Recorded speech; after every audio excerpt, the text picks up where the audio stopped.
Some of the most exciting and valuable entrepreneurial opportunities are based on innovations that combine ideas from existing product categories. What I'm interested in is trying to understand what are the advantages of being an established firm from one of those established product categories in those kinds of innovations versus the advantages of being a startup. Consumers and buyers bring to the market their established understandings of existing products. And those understandings serve as lenses through which they interpret new products. It is the way in which they make sense of those new products. So on the one hand, in many settings, established firms might have an advantage because their association with an established product makes it easier for consumers to understand what the new product and the innovation does. In other settings, startups might have an advantage. In part, that's because they don't have an existing identity to create confusion.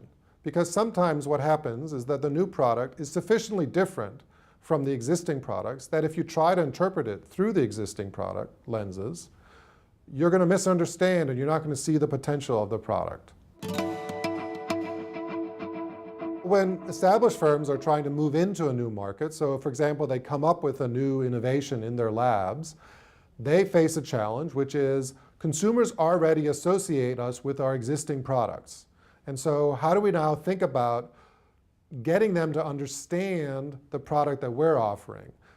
Given that they're going to understand the product that we're offering through the lens or through the category that they already associate with us as a producer.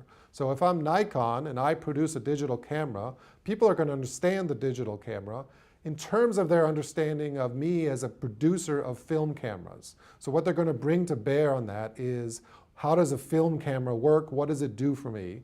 And is that a virtue or a liability in terms of their ability to understand my product as a digital camera?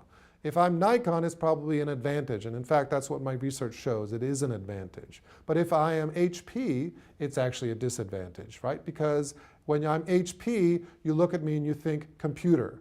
And if you think of computer, well, does a digital camera really do what a computer does?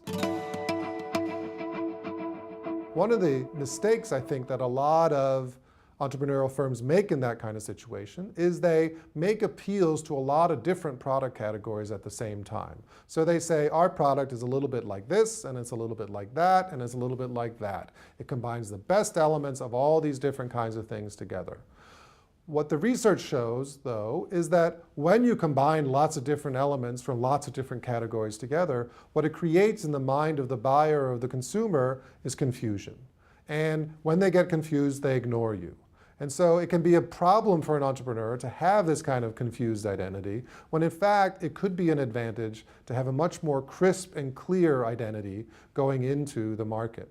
The problem with that, of course, is that you don't know ahead of time necessarily which identity is going to be the best. So this is an important element of an entrepreneurial strategy, is you have to make a bet on which identity do you think is going to be the one that's going to be best able to help consumers make sense of the product that you're bringing to market.